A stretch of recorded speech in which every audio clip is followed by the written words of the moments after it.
on voit comment dire ça, l'aspect juridique qui devrait avoir un tournant d'ici les prochaines semaines. Mais le GCO, c'est aussi le risque de projets connectés. Et en l'occurrence, on en a un qui est pas très loin d'ici, qui est ce projet de liaison GCO-Ensheim. Et entre autres, Julien Egui, le maire du Picheim, peut nous en parler.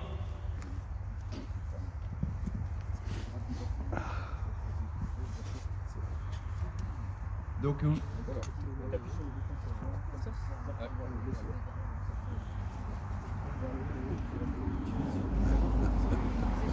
oui, on m'entend là? Oui.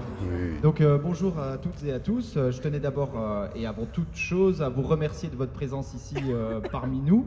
Merci à Bruno pour avoir organisé cette manifestation et surtout merci à tous les habitants des villages avoisinants et jusqu'à Vendenheim d'avoir fait le déplacement. Merci aux associations ici présentes. Évidemment, merci tout particulièrement aux élus de Dutlenheim, aux anciens élus Luc Hubert, Danny Karcher, des figures historiques et évidemment à nos élus de la CEA et à Madame Rigol, députée.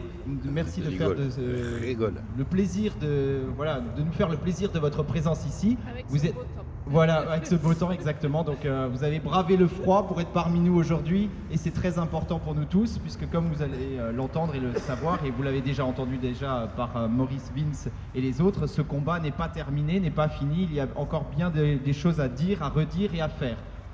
Donc pour commencer, effectivement, je tenais à faire un petit rappel quand même concernant l'aire de service à côté de laquelle vous vous trouvez, puisque l'aire de service est un premier projet connexe au GCO, qui n'était pas prévu initialement ici. Donc malheureusement, pour des raisons un peu opportunistes et incompréhensibles, celui-ci s'est retrouvé ici et occupe un espace d'à peu près 6,5 hectares.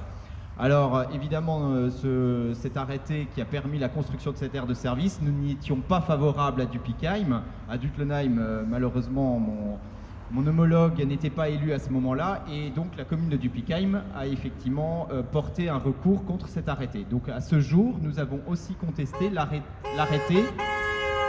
Merci.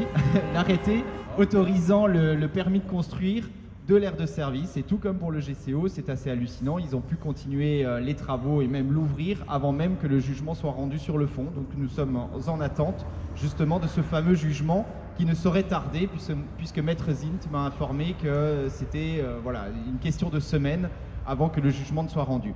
Donc évidemment, nous avions contesté l'aire de service, notamment en raison du fait qu'il n'y avait pas d'étude d'impact pour cette aire de service. Elle n'avait pas été prise en compte dans l'étude d'impact initiale du GCO, ce qui est déjà une bizarrerie, puisque quand même, à près de 7 hectares, plus de 100 camions, voitures situés ici, et une aire de service qu'on sait déjà être notoirement insuffisante en termes d'espace, c'est quand même hallucinant qu'on n'ait même pas pu faire d'études d'impact à ce sujet. Et pour l'instant, malgré nos demandes réitérées sur le sujet, nous n'avons pas été entendus.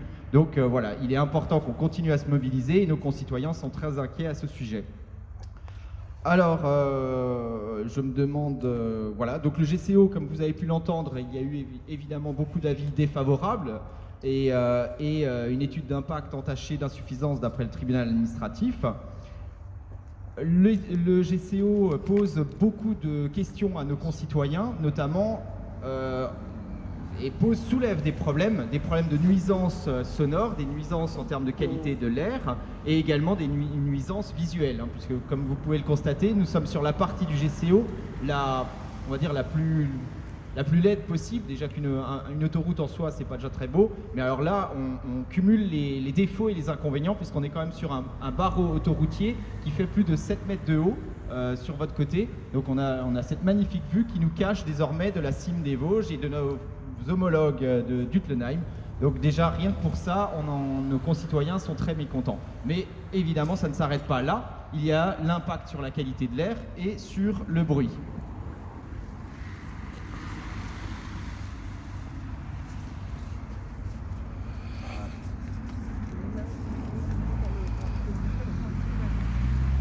Alors, concernant les nuisances sonores, donc Alexandre Denisti, ici présent, vous en parlera un peu plus longuement, Mais malheureusement, pour justement objectiver les nuisances et la gêne que cela occasionne, sur la santé notamment, nous avons été obligés de mener nos propres études, ce qui est quand même un comble, puisque l'État ne faisant rien, l'État n'étant pas soucieux de l'intérêt de nos concitoyens, enfin en l'espèce c'est l'avis que nous en avons, hein, peut-être qu'on se trompe et que l'État viendra enfin à notre secours.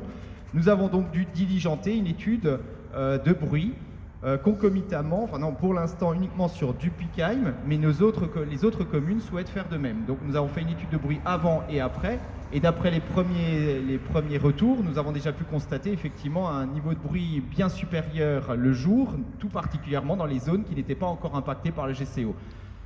Évidemment, ça soulève tout un tas de questions, puisque on sait que le bruit est une cause de mortalité, hein, indirecte évidemment, mais ça cause un stress très important qui était dénoncé bien avant l'entrée en vigueur du GCO, et malgré ça, l'État est resté sourd à ces inquiétudes.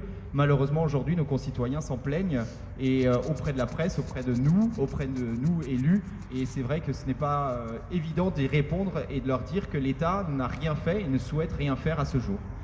D'autre part, évidemment, on avait tout de suite l'inquiétude de l'impact du GCO en termes de qualité de l'air et donc de la pollution engendrée par celui-ci.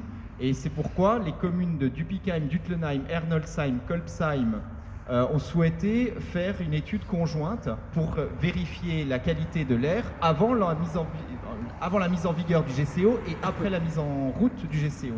Et d'après les premières études, nous voyons déjà que le GCO a un impact défavorable puisqu'on a un niveau de pollution proche de l'A35 par moment, hein, pas toute la journée. Nous sommes 4 fois au-dessus de la valeur guide de l'OMS. C'est considérable. Alors évidemment, l'État se retranchera en disant que nous sommes toujours derrière les valeurs réglementaires, mais valeurs réglementaires qu'on sait être toujours à la traîne par rapport à la science.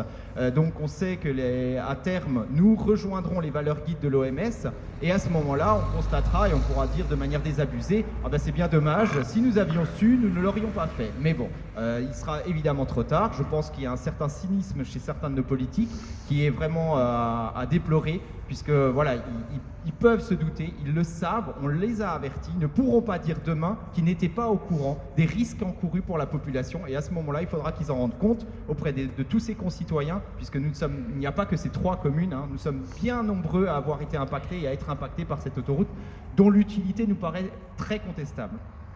Alors évidemment, comme voilà, ça ne s'arrête pas là, hein, quand on commence quelque chose, il faut continuer dans le délire. Et le projet suivant, c'est désormais une liaison GCO-Ensheim. Donc voilà, pourquoi ne pas continuer quand on a déjà fait une autoroute? Alors l'idée, c'est de faire maintenant une contournante à la contournante. Bah oui, après on fera encore une contournante de la contournante de la contournante, on ne s'arrête plus là dans le plaisir. Donc ce projet de nouveau barreau routier ira donc du GCO, donc partira d'ici, suivra la ligne de chemin de fer et rejoindra Ensheim, l'aéroport d'Ensheim. Alors pourquoi faire? Bah, ça c'est bien la question.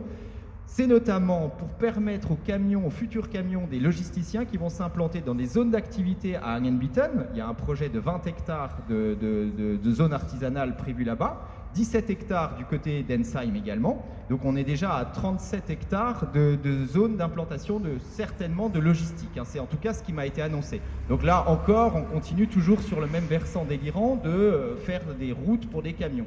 Et cette route-là fait 2800 m² et longe la ligne de voie de chemin de fer. Donc là encore, on ne peut être que surpris, étonné et consterné de voir qu'on en arrive à faire une route le long d'une voie de chemin de fer. Alors même que dans le même temps, l'État français, M. Macron, nous affirme qu'il faut développer les réseaux express métropolitains dans toute la France. Et bien justement, là, on a un contre-exemple hallucinant d'une contradiction entre ce que le discours politique national et l'action locale, puisque là, on va nous faire une route qui va finalement desservir l'utilisation de la voie de chemin de fer, puisque les gens vont être à devoir choisir entre la voie de chemin de fer ou une route. Alors, espérons qu'ils fassent le bon choix, mais là aussi, c'est un choix et enfin un projet qu'on estime être totalement absurde. Alors, je parlais d'une contournante, oui, parce qu'en fait, un des autres arguments, donc vous avez les camions et la zone artisanale qui est prévue, dont l'extension est prévue. Et puis vous avez un autre argument qui consiste à dire oui, mais la route permettra aux camions d'aller plus vite du côté d'Ensheim, parce que là, ça les oblige à prendre le GCO, à faire le contournement, enfin faire quelques kilomètres de plus, puis revenir vers Ensheim. Donc là, ils iront encore plus vite. Donc voilà, donc c'est une contournante à une contournante. Alors, c'est vrai que devant tant d'arguments fallacieux, nous élus de Dupikheim, de Ducklenheim, on se dresse contre ça et on dit non, stop, assez de ces projets stupides, de ces projets sans concertation avec les habitants, avec les élus, sans vision d'ensemble. Donc là aussi, il est important qu'on se mobilise aujourd'hui, demain, et qu'on continue à rester groupés. Et je remercie les élus qui font le déplacement et qui ont apparemment très froid. Donc voilà, il est important qu'on se mobilise et qu'on continue à faire porter cette voix et qu'on dise, bah voilà, la route, on n'est pas circulation contre, mais quand c'est uniquement et exclusivement nécessaire, pas du superflu, pas du délire dans un but mercantile. On est là sur quelque chose qui n'est pas indispensable et au contraire contre-productif et mauvais pour la santé. Donc là, au contraire, nous militons pour favoriser les voies de chemin de fer ou justement l'écotaxe qui permettra de limiter l'utilisation abusive des camions. Il y a d'autres solutions et d'autres moyens de faire. Donc voilà, je crois que j'en ai fini. Donc je vous remercie pour votre attention et je passerai la parole de nouveau à Bruno. Merci.